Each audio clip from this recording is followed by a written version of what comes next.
showers, good, occasionally poor. Rockall, Malin, Hebrides. Northeasterly 6 to gale 8 until later in northwest Rockall and northwest Hebrides, otherwise cyclonic 3 to 5. Rain or showers, good, occasionally poor, except in Malin. You can't say that. Some of the lyrics are a bit silly, but you can't say they don't write good songs, do you? There was an interview I saw with Pete Doherty, but it was an interview, it was an old interview that had been done when Pete Doherty was about 14 or 15 before things happened in his life. And he described them as a poet. He said Oasis that are interesting, that one's a poet and one's a town crier. He described it. And that was the age of like 14 he was doing that. Paul Weller. Yeah, see, Paul Weller, for me, is a difficult one. Wildwood, or do you something else by Weller to be listened to? Chris, Still in France. His lyrics are amazing. Paul Weller, yeah, is a sort of modern poet, but I've never really taken to his lyrics. I don't really like them. However, if you want to hear Paul Weller in his pomp, and I'm sorry that I don't really like Paul Weller since The Jam. You can't, I mean, they were, when I was at school, it was I suppose it was a public voice. It was a funny thing because they wrote all this stuff about how horrible public schools were, like the Eton Rifles, and yet we were his biggest fans at private schools. We just absolutely adored the band. And when The Jam split up, and I'm probably going to get within a year of this because I knew what year I was in at school. So in 1980, let's say, I can't remember when but whenever they split up, my friends, many of my friends and I wore black armbands for the day because they'd broken up. And what I found really strange was that the drummer and the bassist, Bruce Froxton, they still play as, now I don't know whether they're allowed to be called The Jam, but Paul Weller is a rather difficult person to deal with apparently, and he wouldn't allow them to have the name The Jam, and he wouldn't allow them to sing their songs. So I don't know what they do now, but people will know out there, because people always do know when I Google, they'll be able to tell me what exactly The Jam, if they are indeed called The Jam anymore, are playing, because they'll still be touring, and I'm sure you'll still see them in the back pages of some Sunday supplement. Ian, we're asking two things. What's good about Good Friday is what I'm asking you, because we always talk about gloom. Let's not talk about gloom. If you want to rename it Bad Friday and tell me why it is, that's fine, and be a moaner. But I want to try and uplift our hearts today, as King Charles would wish. The Stones have a good driving beat, says Jeff. What have you got here? You're going to play She's Electric. So this is the have you included the Blister line? All right. So here we are with our favourite sort of non-lyrics of the day, but a brilliant band and a brilliant back history and wonderful melody. Ladies and gentlemen, Oasis and She's Electric.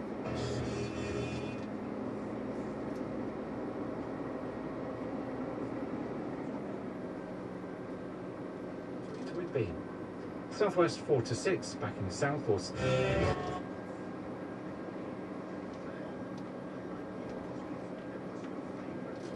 Go on, there you go. What's your favourite line? A survey suggesting lyrics now are nowhere near as good as they used to be. They're too simple and too angry now. Don't know about that. What's your greatest line, greatest lyric? I'm going to contradict myself here because I said melody's more important than lyrics. I still think they are. But every so often you hear one and you go, that is brilliant. So for example, Elvis Costello, she's got eyes like saucers and you think she's a dish.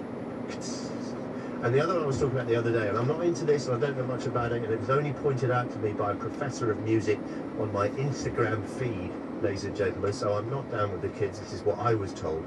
But Lil Wayne, the rapper, whose face has a great relationship with tattoos, shall we just say that? Facial tattoos, I'm still not sure about, but anyway, he's got lots. What a poet. So he wrote this line, see if I can remember it. The true G is silent, like lasagna. I mentioned this the other day. And this lyric is brilliant when you actually break it down. The true G, so the true G, a G is a gangster in rap world. The true G gangster is silent, so it's the quiet one that you would care about. Not Ian Duncan Smith, but the really quiet ones, the one who kind of like, you don't hear from them, the people. A friend of mine told me this, an ex-footballer. He said, "You don't worry about the people who are sending you messages being rude." And he said, "Be careful of the ones that don't send you the messages. They're the ones you've got to be careful of." So the true G is silent, like lasagna. And I was thinking, lasagna? What's that got to do with anything? But of course, the G in lasagna is silent. Get it? See? Wonderful lyrics. What's your favourite lyric? Let's have a look. Why are we playing this? This is Thiago Silva, who's the footballer, yeah?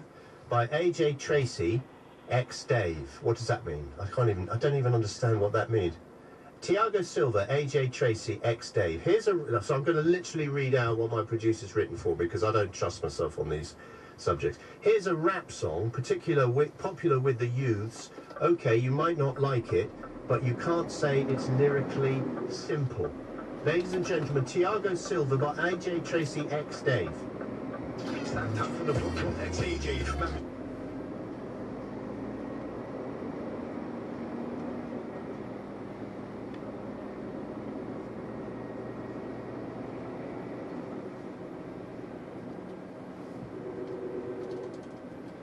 Ardnamurchan Point to Cape Wrath. East or northeast becoming cyclonic 2 to 4, then becoming southwest 3 to 5, then backing southeast later. Showers, perhaps thundery later. Good, occasionally moderate. Shetland Isles. Northeasterly at first in northwest, otherwise southerly or southeasterly 3 to 5. Rain then showers, moderate or good, occasionally poor at first. Well, that completes the Shipping Bulletin. I'll be back with a weather forecast in a few minutes' time. Thank you, Chris. This is BBC Radio 4. It's 5:30 on Friday, the 29th of March.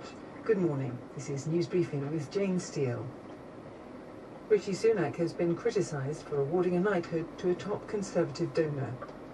A multi-million-dollar fund has been authorised in the US to help clear the wreckage of the bridge in Baltimore destroyed by a container ship. In business, the government scraps the fee to clear debt in England and Wales. And in sport, a stunning series victory for England's women cricketers. One of the Conservative Party's largest donors has been awarded a knighthood after being recommended by Rishi Sunak. The Number 10 source cited the extensive public and charity service of the Egyptian-born billionaire businessman Mohamed Mansour. Labour said it was a decision by someone who didn't expect to be Prime Minister for much longer. 4 Conservative MPs have also been recognised in the surprise honours list, as was the film director Christopher Nolan, who receives a knighthood. The US government has authorised the equivalent of nearly £50 million to help the state of Maryland clear the debris of a bridge that was brought down by the giant container ship MV Darling on Tuesday. Officials say the priority is to find 4 workers who are presumed to have died before then freeing the ship from the wreckage of the bridge. The governor of Maryland, Wes Moore, said it was an incredibly complex operation. That water is so dark and the debris is so dense that in most instances, our divers cannot see any more than a foot or 2 in front of them. The dolly is almost as long as the Eiffel Tower and has the Key Bridge on top of it. We're talking 3,000 to 4,000 tons of steel, and our timeline will be long. 45 people have been killed in a bus crash in South Africa. The vehicle plunged off a bridge into a ravine and burst into flames. An 8-year-old girl is the only survivor. She's been taken to hospital with serious injuries. The insurer NFU Mutual estimates that dog attacks cost UK farmers more than £2.4 million last year in lost livestock and vet spills, an increase of 30% on the previous year. The southwest is the worst affected area of England. Sergeant Natalie Skinner from Dorset Police's Rural Crime Team says the problem escalated after the pandemic. To put it down to COVID, a lot of people went out and purchased dogs during that time, and they weren't able to train them sufficiently, and it's led to a bit of an increase. They weren't able to socialise their dogs, and there was a lack of training for those particular dogs. The roads are expected to be busy as people head off on Easter getaways, while train passengers have been warned to check journeys in advance because of engineering works. Some airports and airlines are anticipating passenger numbers will return to pre-pandemic levels this weekend. Rod Dennis from the RAC has this advice for drivers. A lot of us don't tend to get up as early, believe it or not, on Good Friday bank holidays, and that tends to compress a lot of the traffic into the middle part of the day. So I suppose our message to drivers is, If you can't set off bright and early this morning, perhaps consider delaying your journey if you're travelling any great distance until later on this afternoon. Now Chris Fawkes is back with today's weather. Hi Jane, thanks a lot. Well, looking at the weather picture today, it's an unsettled looking picture with low pressure in charge, bringing outbreaks of rain or showers to pretty much all areas of the country. Let's start off with a story across England and Wales, where already we have a number of showers pushing in across southern England, into South Wales, the South Midlands and into East Anglia as well. To the north of this, for North Wales and a swathe of northern England, actually it should be a dry and a bright start with some decent spells of sunshine. However, those showers will develop and move in by the time we get to the afternoon. Coming through the afternoon then, it's a day of frequent showers, so a very high chance of catching a downpour at some point during the day. Some of the showers are going to be heavy with some hail and thunder, and it will continue to be quite windy towards the south coast of England in particular, with gusts of wind here running into the 30s of miles an hour. So not as windy as it was yesterday, but still noticeably pretty blustery. Temperatures between those showers 12 to 14 degrees, and if you're out of the wind and in the sunshine, I suspect that will feel quite pleasant. Now, looking at the weather for Northern Ireland, should be a dry and sunny start to the day here, but as we go into the afternoon we'll see shower clouds develop, and again some of them could be heavy with some hail and thunder at times. Temperatures around 10 or 11 degrees here. The forecast for Scotland, well, for Shetland we've got some fairly persistent rain this morning. We've also got an area of low pressure bringing wet weather to central and eastern areas of mainland Scotland, so rain for many to start off with. Most of the rain will tend to clear out of the way. The afternoon does look brighter, but it'll be an afternoon of sunshine and heavy thundery downpours. Temperatures for Scotland around 10 to 12 degrees. That's the latest, Jane. Chris Fawkes, thank you very much. Time for a look at the papers now. The Daily Telegraph says Rishi Sunak's decision to announce honours outside the usual New Year's or King's birthday lists will fuel speculation about a possible summer election. The paper says the move will be seen as an attempt to shore up support before a possible vote in June or July. But it points out that Downing Street sources insist going to the ballot box in the autumn remains the aim. Cyber security experts tell The Times they have serious... A Chinese company to supply a supercomputer to a government research agency. The Science and Technologies Facilities Council will, the paper says, install a £30 million machine at its site in Hartree in Cheshire.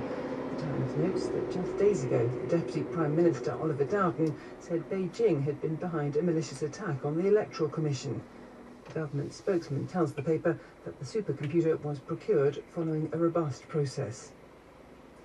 The Guardian leads on the order made by the International Court of Justice for Israel to allow unimpeded delivery of food aid into Gaza. The paper describes the ruling as a significant legal rebuke to Israel's claim that it is not blocking aid. But the Guardian notes that Israel has said it needs to inspect every shipment to make sure none of the contents can benefit Hamas. Rayner on the ropes is the Daily Mail's headline. The paper says Labour is under pressure to set out the truth about what tax advice Angela Rayner received about the sale of her council house a decade ago. In what it calls an extraordinary twist, it says the Labour leader, Sir Keir Starmer, has admitted he hasn't seen the advice, despite declaring he was satisfied it proved Ms Rayner had done nothing wrong. She denies underpaying tax on a property she sold before becoming an MP. The Daily Mirror says a government report will call for venues to be made safer against possible terror attacks following a campaign by the mother of one of the victims of the Manchester Arena bombing. Fegan Murray, whose son Martin Hepp died in the attack in 2017, tells the Mirror the move is a victory for her son's legacy. The Times reports that women who have a particular cancer-causing gene could be given preventative drugs normally used to treat advanced forms of the disease. About 1 in 400 people carry the BRCA gene, which means they have a higher than normal risk of developing breast or ovarian cancer. Scientists at Cambridge University have, the paper says, discovered that immunotherapy drugs usually given to late-stage breast cancer sufferers can be given to healthy women with the mutation as a successful preventative measure. Now business. New rules will come in next month on wiping out debts. With that and the day's other news and stories is Monica Miller. From April, those on the lowest incomes in England and Wales will no longer have to pay a fee to apply to have their debts wiped out. Citizens Advice says the £90 cost of debt relief orders is unaffordable for many people. Our cost of living correspondent Coletta Smith reports. Debt relief orders allow people to clear up to £30,000 of existing debt. Last year, almost 32,000 people were granted a DRO in England and Wales, more than at any other point in the last 5 years. But Citizens Advice say many of the poorest were unable to afford the £90 cost. From the 6th of April, the fee will be scrapped in England and Wales, and at the end of June, people with up to £50,000 worth of debt will be able to apply. Legal and consumer experts have expressed concerns about a cash giveaway by the e-retailer Temu. Participants in the promotion, which has gone viral on social media, receive up to £50, but in return, they have agreed to share large amounts of their personal data. Experts say this is potentially problematic, and the data regulator says it is looking into the matter. Temu says what it is doing is standard industry practice. A new report says more than 4.5 million people aged 65 and older are unable to complete the most fundamental tasks needed to use the internet. Age UK warns this means older people aren't able to access more essential services like healthcare, banking, and utilities as they move online. It's launched a petition calling for a stop to online being the only option to access services. It's already had more than 50,000 signatures.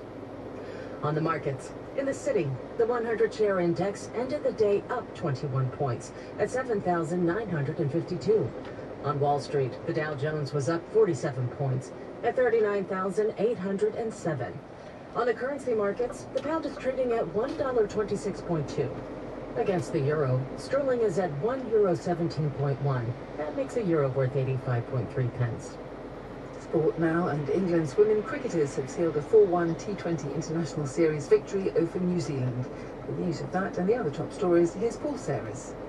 Sophie Ecclestone took 3 for 30 and the captain Heather Knight top scored with 35 with the bat as England chased down their target of 137 with 7 balls to spare in Wellington. Rugby Union, the England forwards Lewis Ludlam and Kyle Sinclair have both agreed 3-year deals to join Toulon for next season. The switch to the 3-time Champions Cup winners would effectively end the England aspirations of both, with foreign-based players ineligible to represent their country under current rules.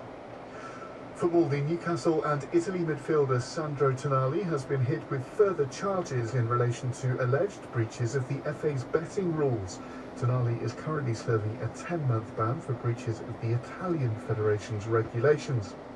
Chelsea will face the reigning champions Barcelona in the semi-final of the Women's Champions League. Barcelona were 5-2 aggregate winners over Brann in their quarter-final. In tennis, the top seed Carlos Alcaraz is out of the Miami Open, beaten in straight sets by Grigor Dimitrov. Dimitrov will face Alexander Zverev in the last 4, with Yannick Sinner taking on Daniil Medvedev in the other semi-final. Elena Rybakina will face Danielle Collins in the women's final after a deciding set tie-break victory over Victoria Azarenka. Collins beat the 14th seed Ekaterina Alexandrova in straight sets.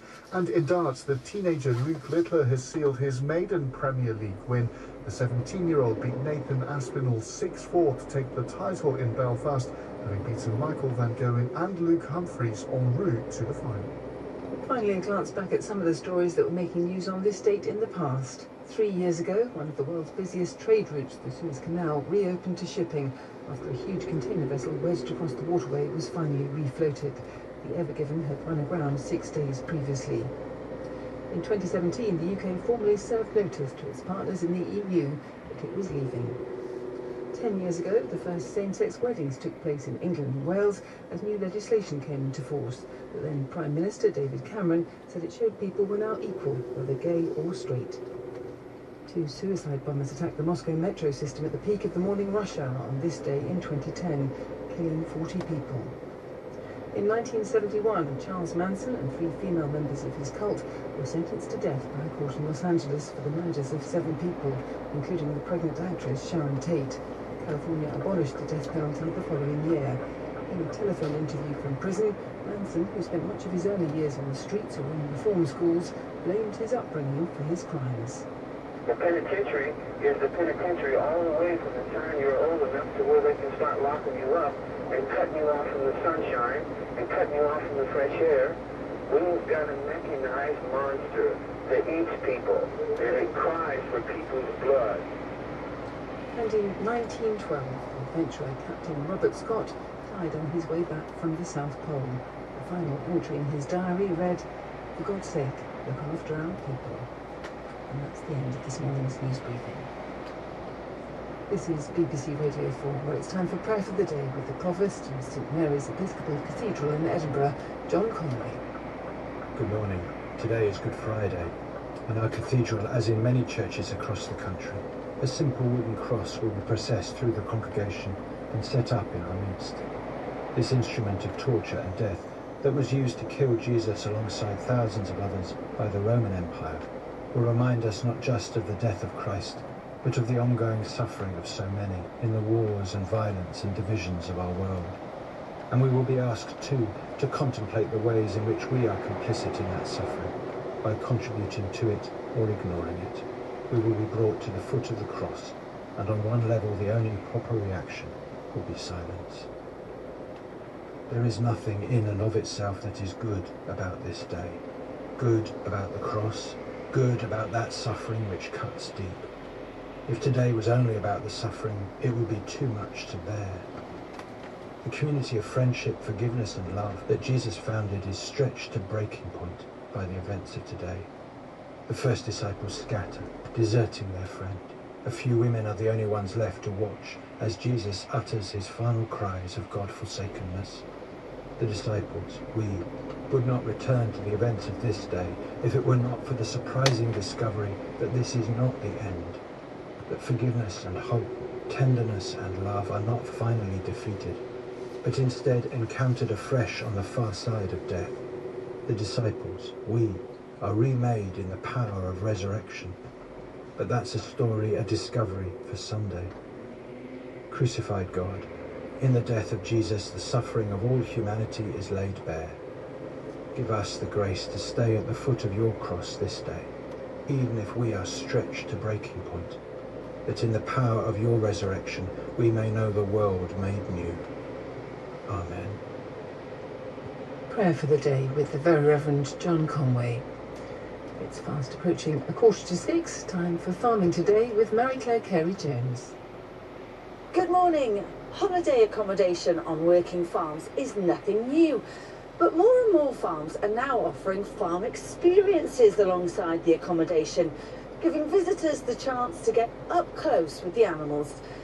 Today I'm at Aberhithnaut Organic Farm in the Brecon Beacons, where a group of tourists have chosen to spend their Easter break. I'll be finding out what they make of life on the farm and why they wanted to visit. But first I'm going to speak to farmer Nicola Matthews. My name's Nicola Matthews and I run the farm experience days here.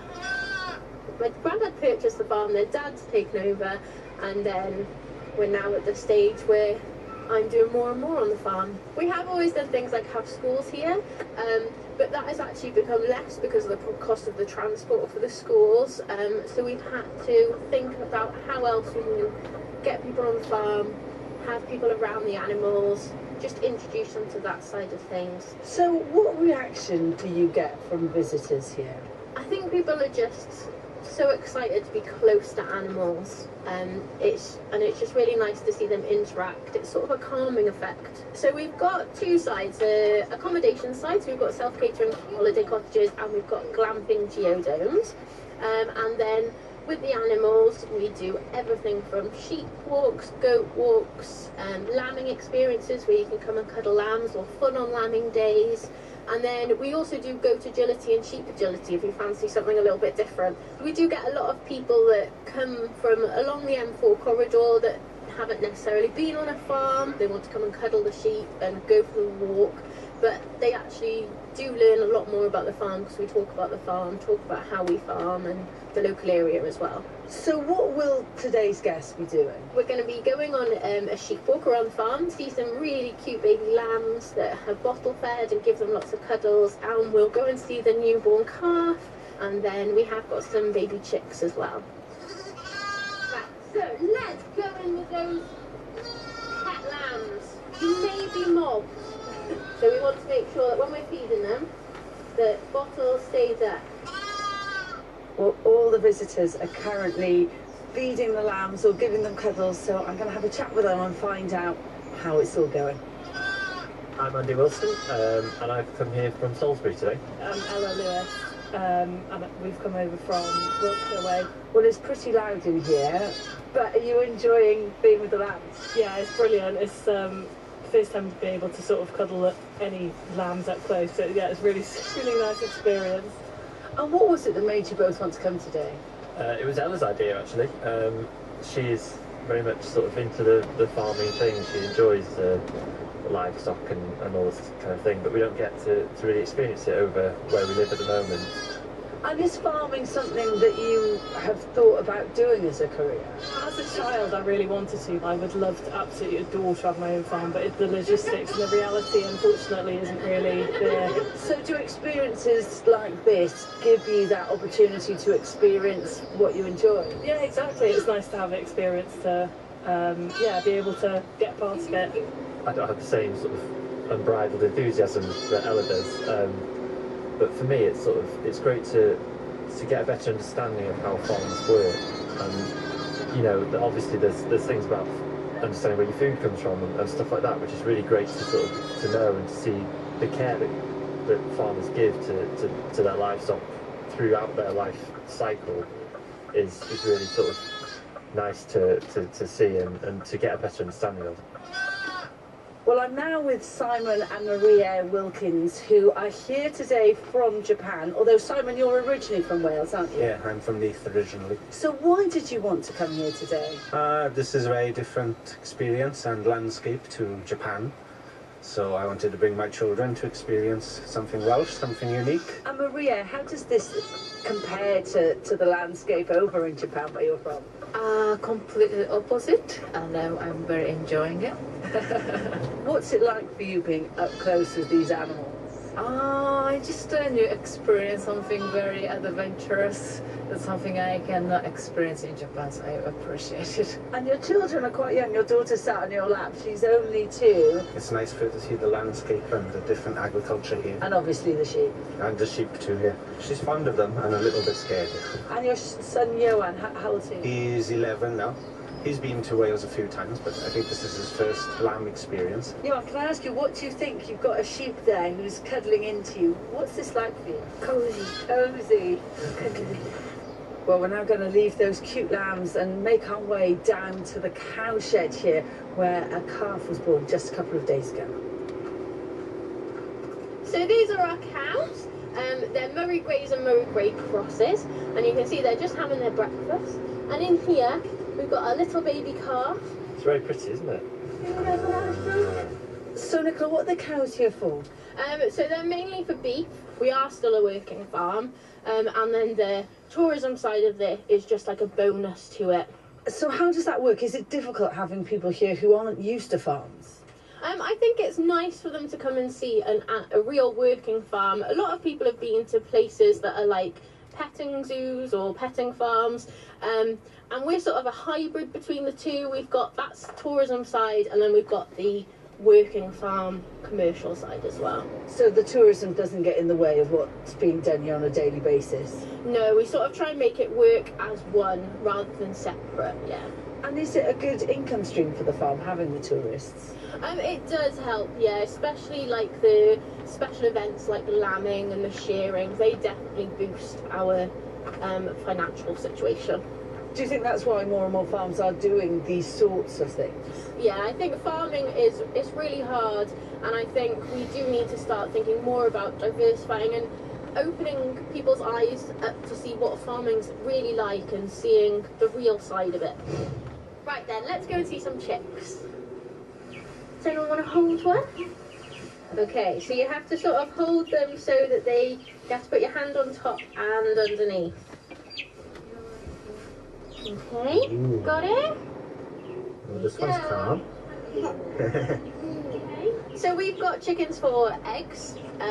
They are free-range organic, so they're out in the field. And then we normally hatch some in the spring just to replenish our numbers. And it ties in well with the Easter experience. Yeah, it does. It's perfect, and they're so cute. We're going to go for a little walk around some fields, and we'll see if we can spot any newly born lambs or anything that's currently lambing. So this is the bit that the farm's best known for. It's the sheep walking. Nicola, how did this all come about? So we started sheep walking in 2014, and I was in university. There weren't really any jobs locally, and we thought, it's a crazy idea, let's give it a go. If you can walk alpacas, we can walk sheep. People seem to love it. We love walking the sheep. We love having people on the farm, getting to know the sheep. And because a lot of people that come have never actually touched a sheep, and they often say they love sheep, but they run away from them. And you started with a flock of Jacobs, but now you've expanded and you've got a few different breeds here. The Jacobs grew quite big, so we got the Wissant, and they're the smallest breed in the world. From there we just expanded, and I just really like sheep and different breeds, so we just wanted to get a nice variety. And I've got one of the Wissant here. What's its name? That is Barney. He's one of our original Wissant that we first got, and he is lovely. He's still a ram, but he's so quiet. He's walking really well next to it. It is like having a dog. It is, yeah. A lot of people say that sheep walking is actually easier than walking their own dogs. Now, it's springtime, but there's a little bit of rain. I can just about feel in the air. The Welsh weather isn't the best. How does that affect the business? So, with the sheep walking and experiences, we actually close during the wettest months. So we close between sort of end of September and now time, really, till Easter. But as you can see, even now it is very wet and muddy. And I suppose that does help your guests to understand some of the hardships involved with farming. Yeah, it's sort of good. We want to try and give them like a real life experience of what we experience on the farm, and try not to put too many ribbons and bows on it and just sort of make it quite realistic for them. Let's go this way, across. So in the field below, you can see the little Wissant, and you can see the little tiny lamb running up the hill. So Marie, how are you finding the sheep walking? It's very adventurous. You've got a very fluffy one there. Yeah, it's very cute. It's my body now. Are you enjoying it very much? Never happened in Japan. Andy, you've got one of the Jacobs sheep here. How are you finding it? It's good, yeah. It's different. This one's a bit lively.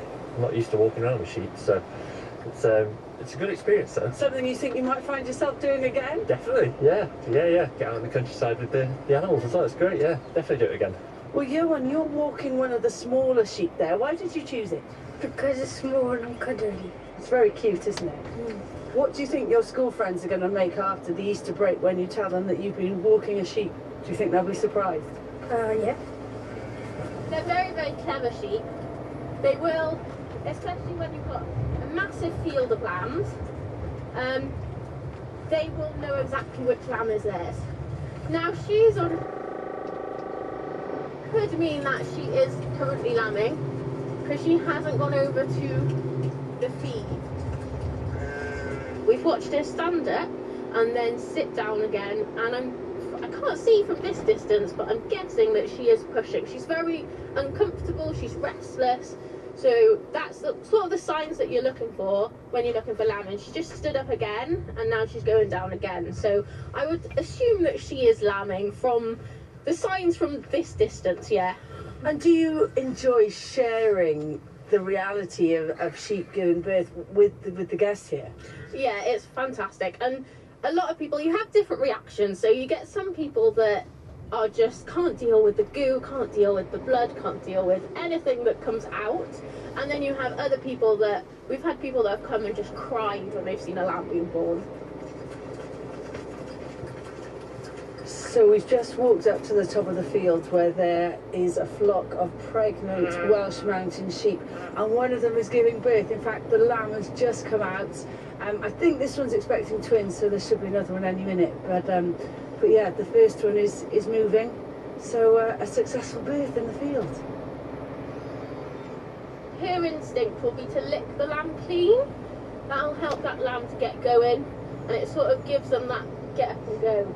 So what do you think of seeing a lamb being born in front of you like that? Very exciting, very unique.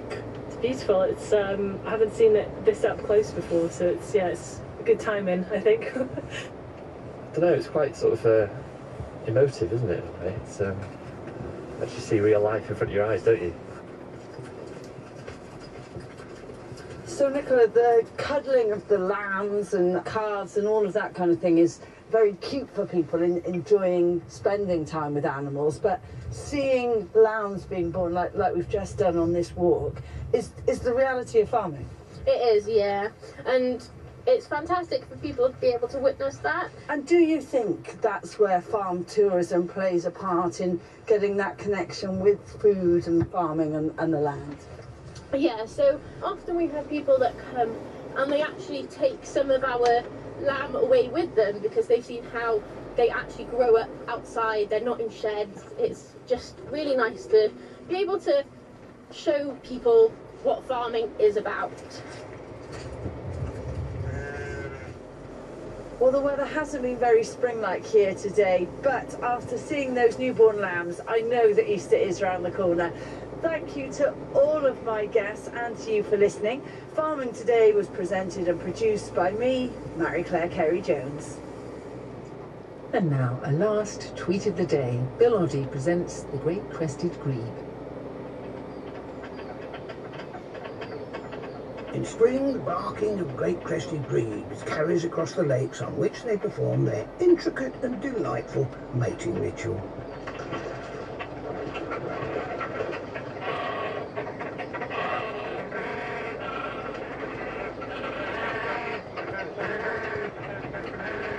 Great crested grebes take their courtship pretty seriously.